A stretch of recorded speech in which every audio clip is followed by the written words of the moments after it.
Good morning everybody, my name's Kimberly. Welcome to my day. It's going to be a hectic couple of days. I'm preparing to go to the Simpson Desert to run 2 tours. It will take me 4 days to get there. It's presently 8 days until I have to be there, and I have literally 2 days in which I'm not occupied doing other things that I am going to have to use to do a bunch of stuff, including cleaning this house. All that mess there because I'm prepping, cleaning up my shed, preparing my 4-wheel drive, loading my 4-wheel drive, making sure I've got all my food and all my equipment to run all those tours. In the interim, I've got some doctor's appointments. I also have my check ride, hopefully, fingers crossed, for my recreational pilot's license, and I have to get my airplane ready to go for its annual. So just a few things going on. So anyway, I thought I'd give you a quick update about that. Hopefully we'll get around to doing a couple of video postings. So on my Fly Like a Girl Fearless and Fabulous channel, you can hopefully see what's going on with respect to that check ride. I don't know if I'll be able to have the cameras in for the check ride, maybe one. But I'll certainly update you on that. For those of you who are following along, Ulcers Tours and Training are on the Wallaby, which are the 2 channels that I have. I have a few more than that actually, but I have those 2, Ulcers Tours and Training and on the Wallaby. Hopefully we can keep you up to date with my travel, so look out for that. I'd say that the better of the videos will appear after I get home, when I've got time to edit all the footage that I take along the way. Anyway, let's get into this. I'm going to get my coat because it is cold. Catch you later. Well, already my day has struck some difficulties. I phoned the fellow that whose contact details I was given to organise a new place to do the annual for TKY, because the place I had it booked out is no longer able to do it. And he's sort of like, well, you know, Tomahawks can have some issues. I'm not going to say yes, I can do it till I look at the aircraft and the logbooks. So, unfortunately, I'm more than an hour from my airport, and he's not real sure when he's going to be there. So I have to interrupt my entire day now. I will lose all of today. It's presently 10 a.m. and so I will lose all the rest of the day, and that I was going to use for preparation of my 4-wheel drive in order to get the aircraft sorted. But I have to do it, so no choice, that's what we're going to do. So I've got the 4-wheel drive, not even, I was going to say partly packed, that's not even true. I've put 2 items in there. I've got the starter battery on the charger, and I've got the lithium battery, the brand new 200 amp hour lithium battery on the solar panel. So we've got a solar panel here on the ground. So we'll leave that set up while we go.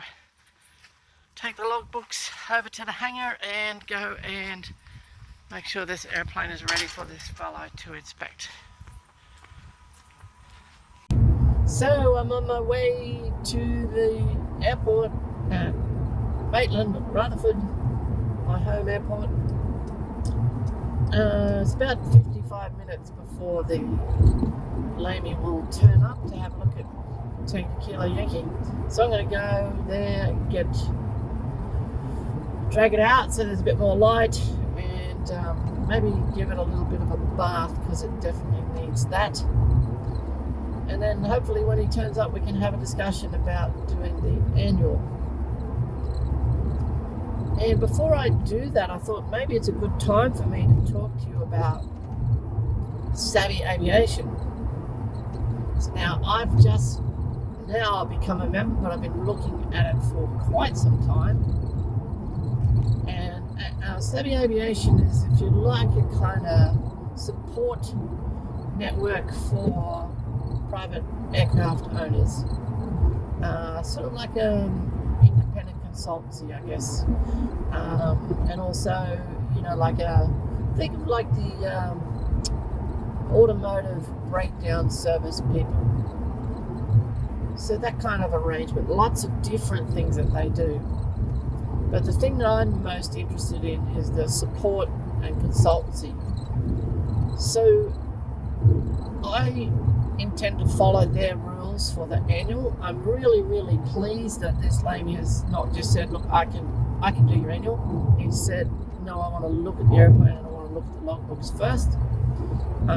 That's good because that's showing me that he's going to take a methodical approach, and so hopefully that means he respects the approach that I'm going to take, and that is follow the guidelines of Savvy Aviation.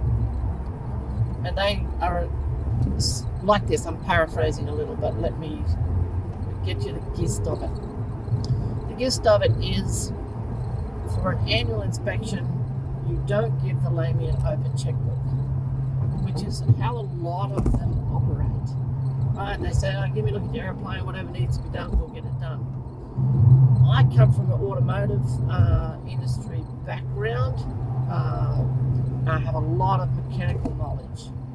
It's not relevant to everything to do with aviation, although I am studying my aeroskills mechanical. But what I know from the automotive industry is how they make money from servicing.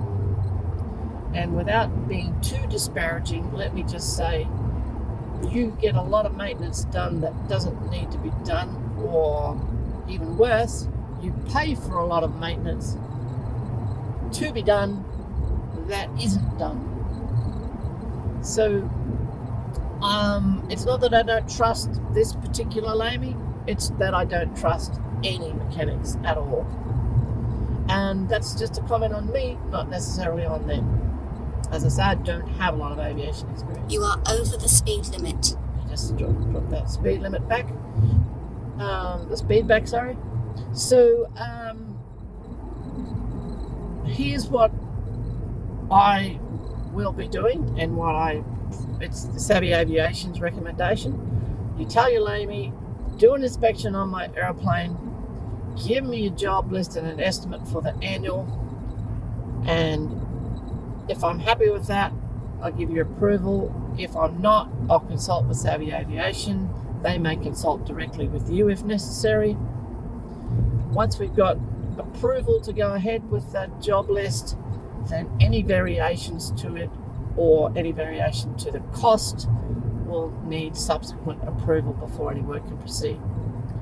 Now, a lot of people are scared to have that conversation, and I understand it. I'm somewhat scared myself, because what if the lamy then says, well, no, I'm not going to operate like that?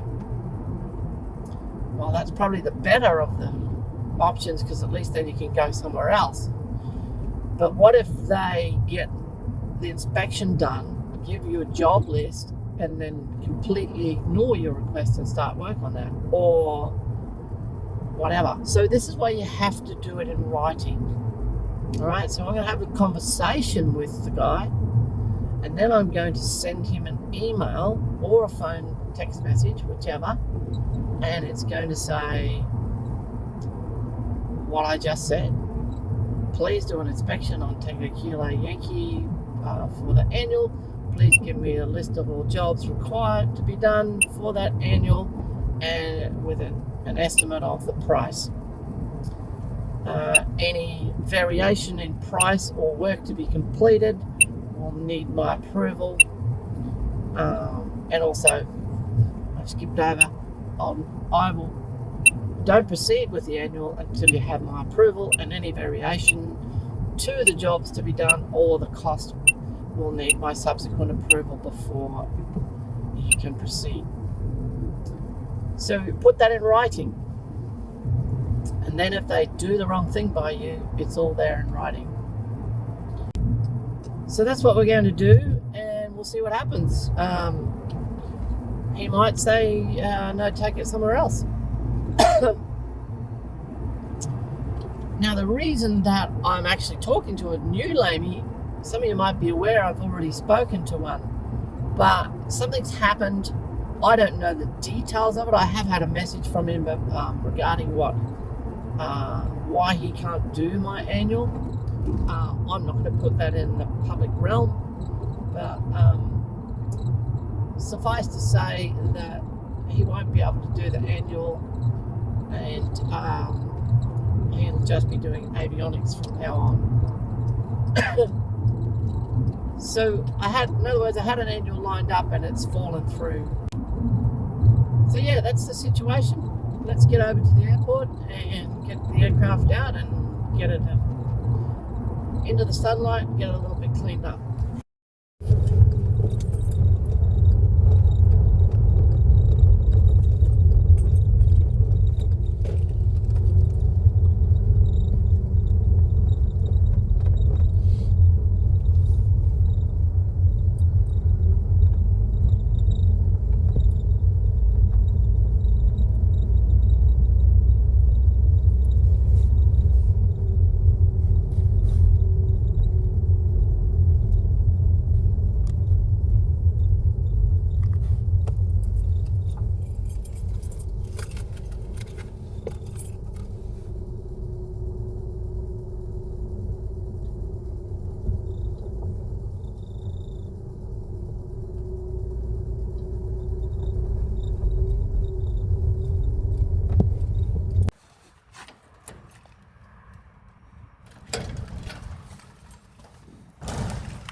Oh, there she is. Let's get her out into the light, I think.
I decided after all I won't drag it outside. It's a little bit cool out there and very windy.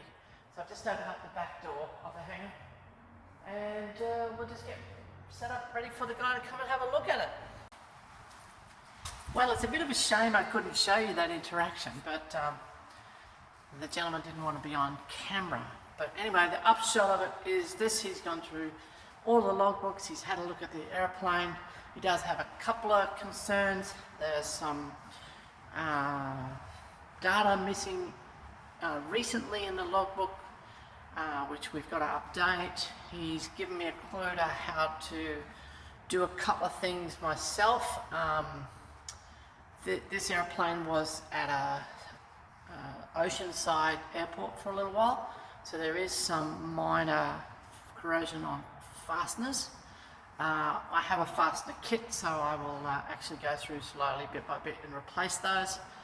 Now, the unfortunate news is he can't do the annual when I wanted it done, which is while I'm away in the desert. Now that's kind of good news and bad news all in one. I actually wanted it to be done while the aircraft was sitting around. The issue we've got is that there are very few people training to become lamies, or IAs as you might call them in the USA. So, or mechanics, let's say those words. I actually am studying, but I don't have the time to really commit to it in the way that I should. However, I have been given a kind of a special clearance by the people who are training me to gather the experience when I can. So he said to me, why don't you come and give me a hand? So let's hold the annual till I can do it anyway, which will be when you come back. It's not due for a few weeks after that, so I can go and give the guy a hand. So that's great. That means I'm going to get some experience as well. So I do an owner-assisted annual, basically. Just fine, because he needs the extra hands. I do have to do some record checking, but we did do a little bit while we're here. The CFA is there, which I knew. The transfer registration is done, which I knew. All of the paperwork's up to date, except some schedule of maintenance items just recently, which are all recorded. They've just got to be put on the right form. The other thing that we got to do is find where I'm going to get some of these ADs from. So there's that side of it, and other than that, it's all pretty good. So it will be scheduled to get the maintenance done when I come home, which is great for me. What else did we find? So I already knew there's nearly 3,200 hours on the engine, so TBO is 2,400. That's fine, we're cool with that. The engine has been in the airframe since 1989, but you did have a good look around. The aircraft is actually in really good condition. As I said, there's some minor kind of corrosion on fasteners, which I'll show you, and one spot of corrosion that we will look a little bit more closely. So, let me show you some of those. Okay, so if you have a look, you can see just the beginnings of some corrosion showing up in some places. Now what I do is I just keep regularly treating that with lanolin. So what it does is it doesn't progress any further. It doesn't solve the problem, but it doesn't progress. And similarly, you know, up here, you can see a couple of spots where there's a little bit of corrosion on some fasteners. Okay, so as I say, I just keep on top of that as best I can, just to stop it progressing any further. The corrosion that we spotted for the first time, and I've had a really good look over this airplane, is right where the data plate is. So right there, I hope I can get that view. I don't know if you can see it actually. Let me see if I can get an angle. There we go. So you can see that corrosion there. So we will have a look at that, get that cleaned up, and treat that. We'll be set up to do an annual from about the 17th of July. It's the 10th of June right now, so hopefully that'll all get sorted out. I'm going to head back home and start packing to go to the desert. Thanks for watching. Don't forget, subscribe, hit the notification bell, give us some likes. I posted a video just recently about how busy I'm going to be, and we've asked, and I said, see if you can give us 100 likes. We've got 844 subscribers. Surely we can get 100 likes on a video. That will help the channel to get noticed, which means more people who are interested in aviation, particularly women in aviation, will be able to find this channel. And from there, when we get to 1,000 subscribers, I'm going to buy somebody a Discovery flight. Catch you later.